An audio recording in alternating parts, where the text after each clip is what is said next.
Hello everyone, very good morning to all of you. कैसे हो आप सब? आई होप सब अच्छे होंगे, सब अच्छे से प्रिपेयर कर रहे होगे, एग्ज़ाम पास में ही है। तो आपकी बेसिक की जो सीरीज़ स्टार्ट थी 10th क्लास की, कंटिन्यू में मोस्ट एक्सपेक्टेड क्वेश्चंस की सीरीज़ चल रही थी, इस वजह से आपकी क्लासेस नहीं डल पाई। बस उनका 1-2 दिन में कंप्लीट हो जाएगा, फिर आपकी रेगुलर क्लासेस रहेंगी। मैंने पहले ही बता दिया था कि 10th 12th का अभी नहीं हो पाएगा पॉसिबल, इतना टाइम नहीं है, क्योंकि भाई 1 महीने में सारा 10th का सिलेबस कवर करवाना, फिर प्रीवियस ईयर क्वेश्चन पेपर भी करवाना साथ में, इतनी आसान सी बात नहीं है, क्योंकि वो 1 साल का सिलेबस है। हाँ, बट भाई हमने इतना पहले से कवर कर रखा है, तो इतना जल्दी तो बन ही सकते हैं। आपका 1-1.5 महीने में, 2 महीने में, मतलब मई तक आपका सिलेबस में भी हो जाएगा, अगर मेरे बीच में एग्ज़ाम ना आए तो उससे अगर नहीं आए तो उससे पहले तो कवर करवा ही दूँगी, जितना भी पॉसिबल होगा। एटलीस्ट फर्स्ट टर्म तक का तो मई तक करवा ही देंगे पॉसिबल, ठीक है। तो कंटिन्यू में सीरीज़ ये वाली सारी चीज़ें हो गई थी। क्या कर रहे थे अपन? कंटिन्यूटी एंड डिफरेंशिएबिलिटी में उस पर एक क्वेश्चन पूछा था मैंने लास्ट वीडियो में, पहले वो वाली वीडियो देखना, फिर कंटिन्यू में करना, ताकि ये चीज़ें रिलेट कर पाओ, है ना। कंटिन्यूटी में क्या होता है, बस एक कोई कॉन्स्टेंट होता है, या कोई अस्यूम कर लेते कोई पॉइंट सी है, अगर वो डोमेन में उसके लेफ्ट और राइट की लिमिट एग्जिस्ट कर रही है तो हम बोल देंगे कि वो कॉन्टीन्यूअस है, as continuity function. Continuity function क्या होगा, उसके ऊपर अलजेब्रा, मतलब उसके ऊपर क्या क्या ऑपरेशंस लग सकते हैं, मतलब सम का, ऐड करने का, डिफरेंस करने का यानी सब्ट्रैक्शन करने का, प्रोडक्ट का, क्वोशिएंट का, तो सारे लग सकते हैं या नहीं लग सकते, वो सारा बताया हुआ था पीछे, कंटिन्यू में बता दिया था। ये वाली वीडियो अच्छे से डली हुई है, ये सिर्फ मैं रिलेट करने के लिए बता रही हूँ, क्योंकि बहुत टाइम हो गया उस चीज़ को किए हुए। डिफरेंशिएबिलिटी में क्या होता है, बस एक कंसेप्ट है डिफरेंशिएशन का, कैसे इंट्रोड्यूस किया गया है लोअर क्लासेस में, कि अगर कोई सी पॉइंट पर अगर हम डिफाइन कर लेते हैं फंक्शन को, और उसमें कुछ एच वेरिएबल ऐड कर देते हैं जो थोड़ा सा बड़ा है, मतलब 0 को ही अप्रोच कर रहा है थोड़ा सा, अगर उसकी लिमिट एग्जिस्ट कर रही है लगाने के बाद, तो उसको बोल देंगे कि फंक्शन है वो डिफरेंशिएबल है। तो f dash x is equal to differentiable को क्या दे, d by d x of f x space c के ऊपर, वही वाली डेफिनेशन है, एफ एक्स प्लस एच कर दो minus of f x, x की जगह पे एच सी ले लिया यहाँ पे पीछे वाली डेफिनेशन में। और ये वाली बात मैंने पूछी थी, every differentiable function is continuous, मतलब अगर ये वाली चीज़ है, इसका कुछ आंसर आ रहा है, ये एग्जिस्ट कर रही है, तो इसका मतलब है कि वो कॉन्टीन्यूस तो डेफिनेटली है ही है, ठीक है, कॉन्टीन्यूटी को सेटिस्फाई कर रहा है। अलजेब्रा ऑफ डेरिवेटिव्स, कोई यू और वी 2 फंक्शंस हैं, तो अगर उनके ऊपर डिफरेंशिएबल लगाते हैं तो पॉसिबल कैसे होता है, वही सिखा रहे हैं उसके operations. U plus minus of v का dash is equal to u dash plus v dash, u we dash is equal to u dash v plus of you we dash, u अपन में वी या तो dash derivative में नीचे वाले का square हो जाता है, फर्स्ट पहले वाला H T V H T U derivative of U का, तो यू डैश कर दिया minus of you we dash, यहाँ पे डैश है वो डेरिवेटिव डिनोट करा है। अब हाँ, जो नेक्स्ट स्टार्ट करने से पहले मेरे बारे में बता देती हूँ, मैंने 12th में ब्लॉक टॉप किया, मास्टर्स में और बैचलर्स में मैं टॉप 1% स्टूडेंट में सिलेक्टेड हूँ बाय गवर्नमेंट, तो आप मेरे ऊपर ट्रस्ट करके अपनी प्रिपरेशन बहुत अच्छी बना सकते हैं। देखो श्योरिटी मैं ले रही हूँ, जो भी मैंने आप अभी आपको यकीन नहीं होगा, क्योंकि भी नए नए पढ़ाने लगते हैं तो इनको ये लगता है कि क्या बता टीचर में इतनी कैपेबिलिटी है या नहीं है, होना चाहिए मेरे अकॉर्डिंग तो होना चाहिए कि हर एक बच्चे को ये चूज़ करने का हक है कि वो किस टीचर से पढ़ना चाहता है, किससे नहीं पढ़ना चाहता, उसके अंदर क्या कैपेबिलिटी है। अभी नहीं होगा यकीन, लेकिन जब आप 10th का और 12th का स्कोर देखोगे जो मेरे से रिलेटेड है, उसके बाद आराम से हो जाएगा, क्योंकि उनके प्रीवियस ईयर क्वेश्चन पेपर ज़्यादा से ज़्यादा बच्चे को क्या चाहिए, रिवीजन चाहिए, 3-3 4-4 बार उन चीज़ों की रिवीजन हो चुकी है कि हाँ भाई ये एक्सरसाइज इंपॉर्टेंट है, ये वाला क्वेश्चन इंपॉर्टेंट है, और एक्सरसाइज के साथ साथ एग्जाम्पल्स भी करवाए जा रहे हैं। इससे ज़्यादा तो आई थिंक कुछ नहीं आता आपके हरियाणा बोर्ड में। पेपर अटैम्प्ट करने का तरीका मैंने 2-3 बार बता दिया है, हाउ टू बिकम टॉपर करके और हाउ टू अटैम्प्ट पेपर करके वीडियो है, प्लीज़ उसको पहले देख के जाना। उसको देखने के बाद आप खुद बोल दोगे कि हाँ मैम आपने सही बताया था कि हाँ इन चीज़ों को करने के बाद स्कोर अच्छा आता ही आता है, ठीक है।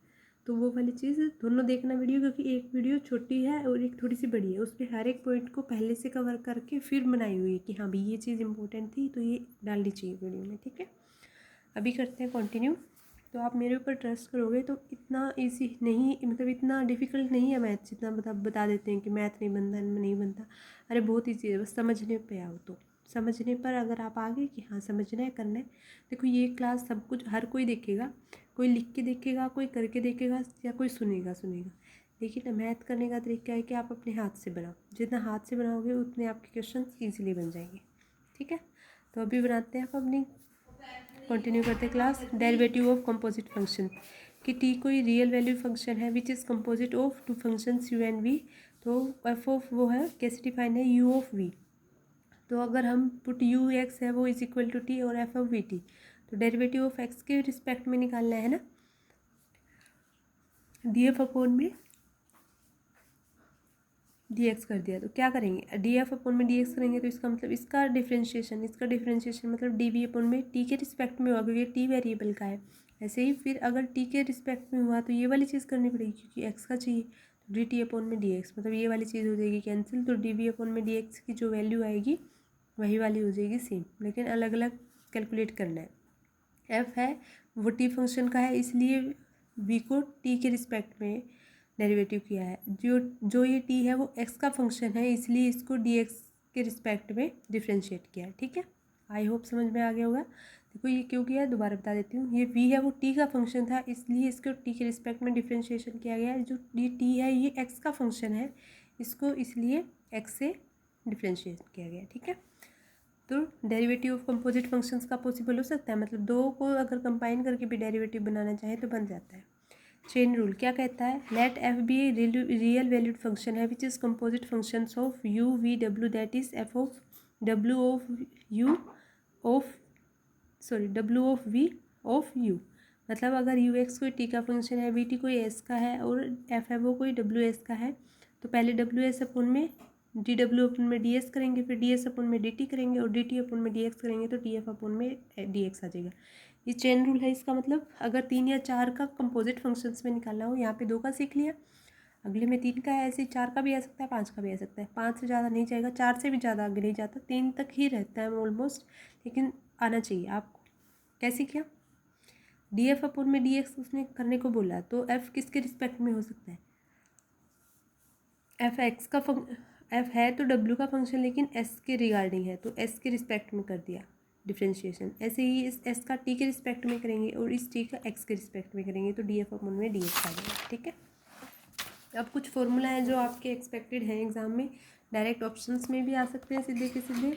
40 का एमसीक्यू और 40 का जो थ्योरी टाइप पेपर है, तो वही आएगा, है ना, उसी पैटर्न पे फॉलो होगा आपका भी। अगले वाले टर्म में भी चेंज हो सकता है कि पहले वाला पैटर्न ही फॉलो किया जाए, लेकिन अभी कोविड वाली सिचुएशन में 21 और 22 के बैच में ऐसे ही सेट किया गया है पेपर की 40 एमसीक्यू एंड 40 जो थ्योरी का पेपर है जो लिखने वाला है। ठीक है, तो फंक्शन है, तो इसमें ये एक मोस्ट एक्सपेक्टेड क्वेश्चंस में है, द मोस्ट इम्पोर्टेंट, एक ऑप्शंस में आराम से आ सकता है।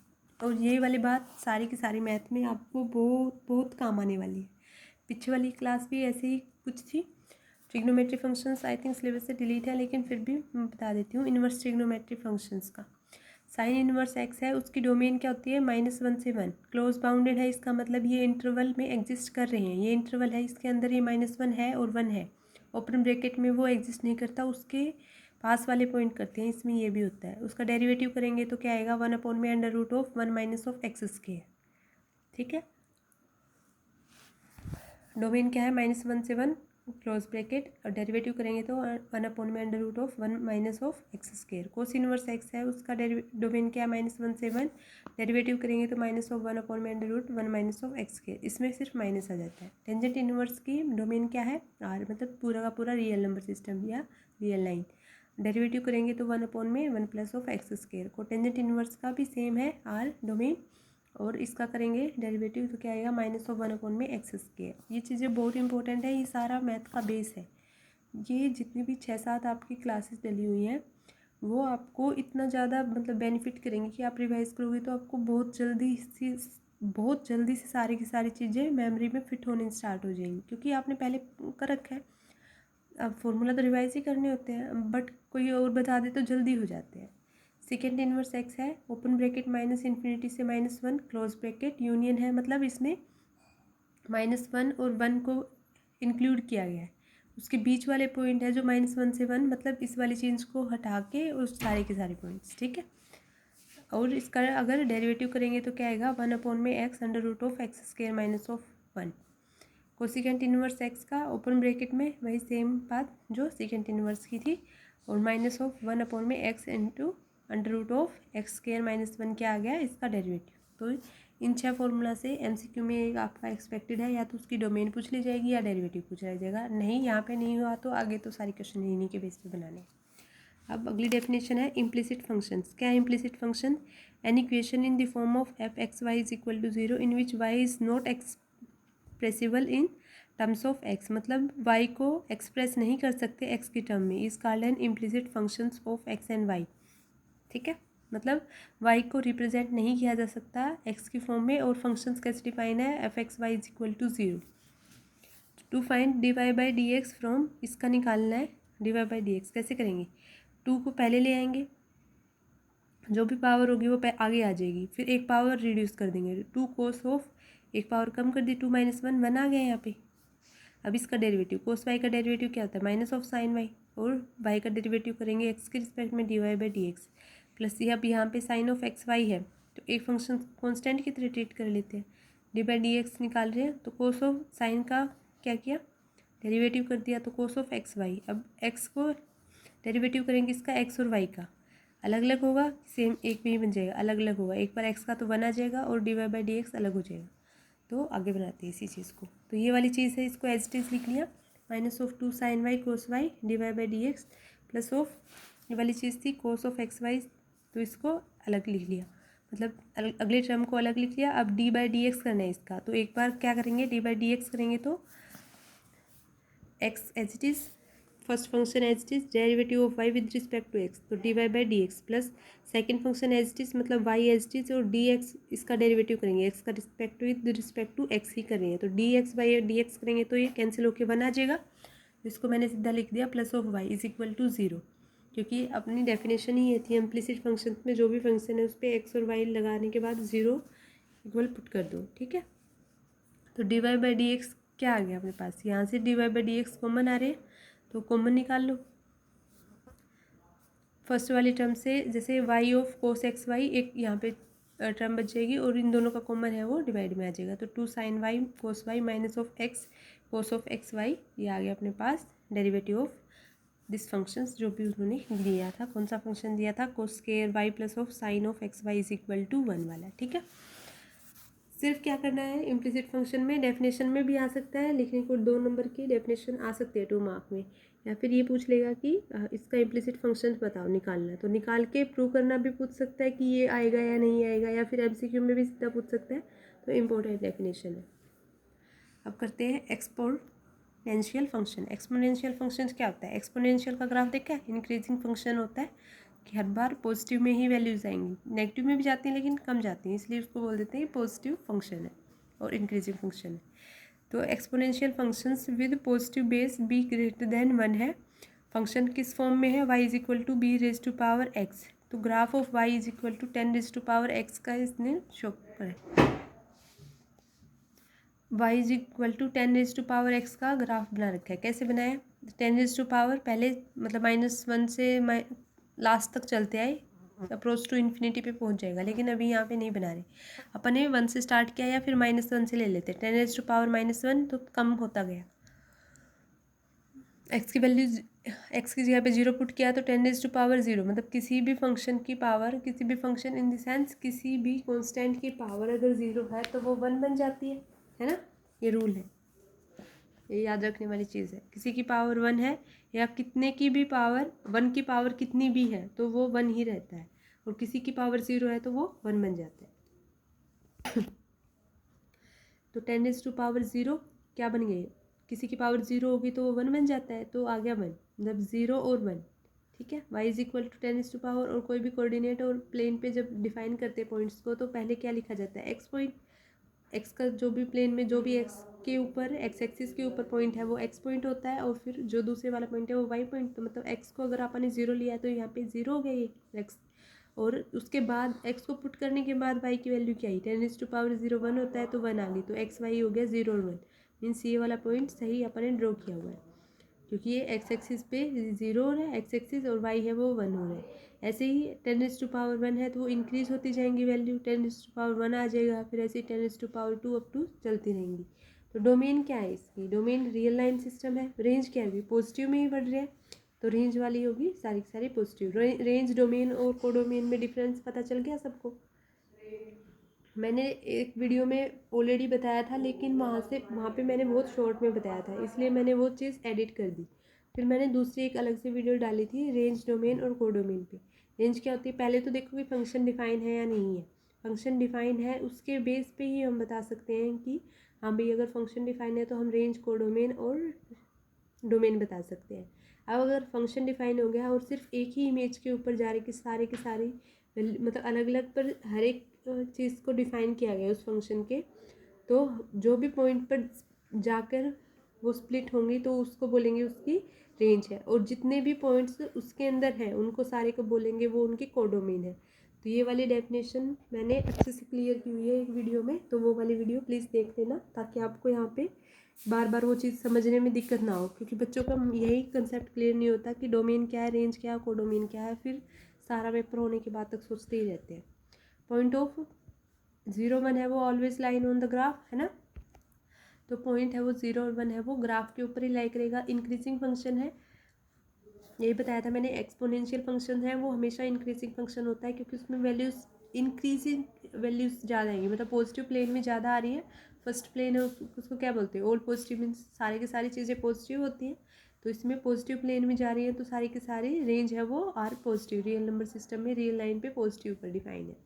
Increasing functions that is as move from left to right graph rises above, मतलब हर जब हम लेफ्ट से राइट पे जा रहे हैं तो ग्राफ बढ़ता ही जा रहा है, इस इन द सेंस कि वो फंक्शन है वो इंक्रीजिंग फंक्शन हो गया। अगर हम x टेंस टू इन्फिनिटी ले लेते हैं तो किसी की पावर इन्फिनिटी है तो y टेंस टू 0 हो जाएगा, मतलब बहुत अगर ऊपर तक जाते हैं इसको आगे बढ़ाते ही रहते हैं तो बढ़ने के बाद ये इतना पास पहुंच जाएगा कि बिल्कुल y तक, तो y 0 हो जाएगा।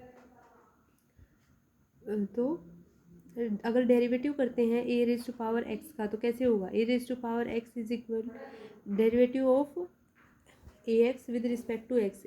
तो एक पहले power as it is logarithmic of function e, अगर कोई भी डिफाइन नहीं है तो ई और ए लेंगे साथ में, तो D by d x of E x होगा तो log ऑफ ई और इंटू ई हो जाता है, तो log ऑफ ई, तो ये वाली चीज़ का क्या हुआ log ऑफ ई इंटू यहाँ पे ए था इसलिए यहाँ पे ए आया। अगर यहाँ पे log ऑफ ई है बेस ई ही रहेगा और ई है तो ये फॉर्मूला होता है इसकी वैल्यू 1 बन जाती है, इसलिए log ऑफ ई को नहीं लिखा क्योंकि इंटू 1 हो गया।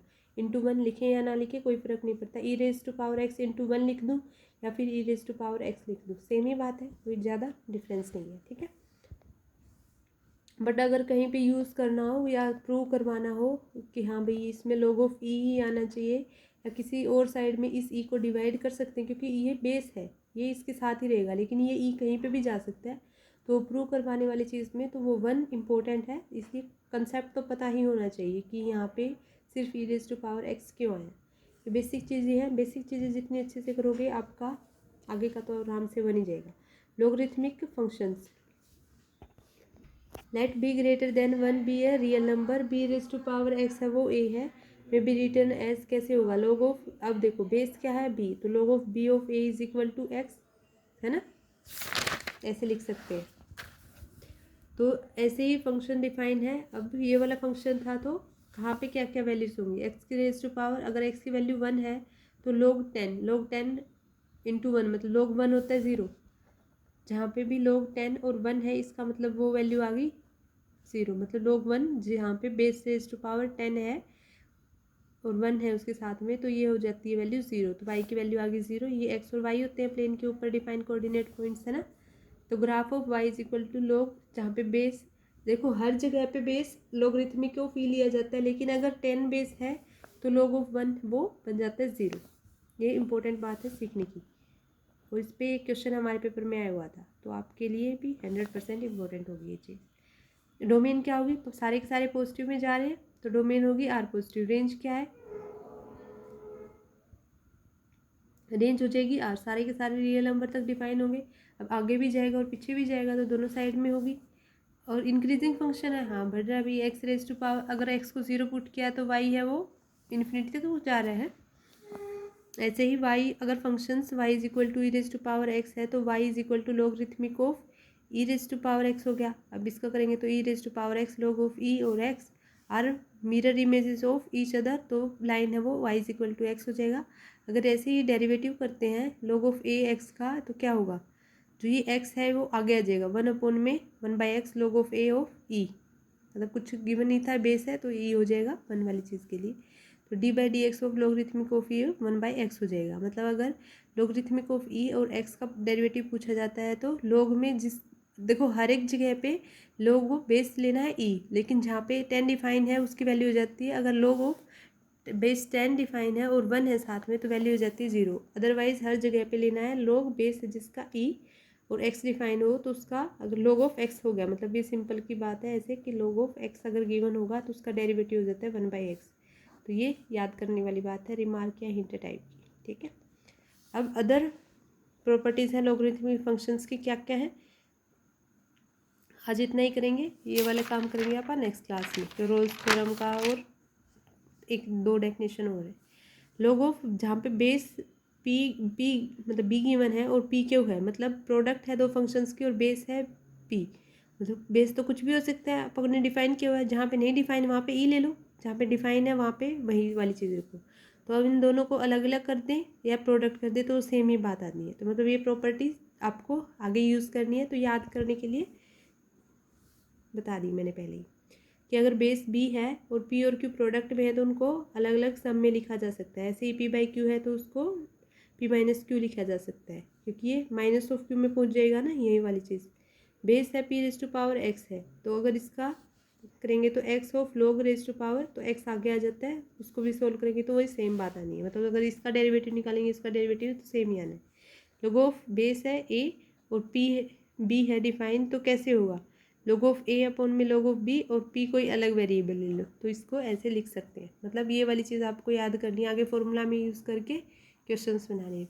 अगली डेफिनेशन है लॉगरिथमिक डिफरेंशिएशंस और रोल्स और मीन वैल्यू थ्योरम, इनको आगे करेंगे। रिलेशन एंड फंक्शंस की ये वाली चीज़ मैंने अच्छे से एक्सप्लेन की हुई है आपके सारे के सारे डोमेन को, डोमेन रेंज सारा का सारा। और मैंने कमेंट बॉक्स में क्वेश्चंस भी पूछे थे तो आपने रिप्लाई नहीं दिया, तो देना ताकि ये पता चले कि आपको समझ आया है नहीं आया, ठीक है। अभी करते हैं बाइंडर। आई होप आप सबको अच्छी लग रही होगी क्लासेस। अगर अच्छी लग रही है तो प्लीज़ लाइक कर दें, कमेंट करें कैसी बनी कैसी नहीं बनी, कुछ अच्छा नहीं लगा तो वो भी बता सकते हैं, अच्छा लगा वो भी बता सकते हैं। कोई हेल्प चाहिए किसी चीज़ के रिगार्डिंग, मैथ की कोई भी प्रॉब्लम होगी उसके लिए तो मैं हूँ ही, मतलब उसको तो आप अगर रात में भी मैसेज करोगे तो आपको उस चीज़ का जवाब तो मिलेगा ही मिलेगा। लेकिन कोई सब्जेक्ट से रिलेटेड या किसी और बात से रिलेटेड बट थोड़ा पर्सनल में ना हो, कि हाँ बट ऐसी बात हो जो टीचर और मैम मतलब मैं बता सकूँ, बस इतना समझ गए होगे सारे के सारे। कोई भी हेल्प चाहिए तो आप बता सकते हो। अगर अच्छी लग रही है क्लासेस तो और कंटिन्यू में चाहिए तो प्लीज़ ये बताना कि हाँ मैम ऐसे ही कंटिन्यू में बना दो, ताकि मुझे भी थोड़ा मोटिवेशन मिलता रहे कि हाँ भी बच्चे देख रहे हैं, उनको समझ आ रही हैं चीज़ें या नहीं आ रही हैं। तो अगर अच्छी लग रही है क्लासेस तो लाइक करना, कमेंट करना, शेयर करना, सब्सक्राइब कर लेना चैनल को, ताकि आगे आने वाले मोस्ट एक्सपेक्टेड एक्सरसाइज आपकी मिस ना हो और आप अच्छा स्कोर करोगे, डेफिनेटली करोगे। इतनी मेहनत करवाई जा रही है आपके लिए ही करवाई जा रही है। मिलते हैं नेक्स्ट क्लास में। Thank you so much for watching and listening me. Please share and subscribe my channel. Okay bye.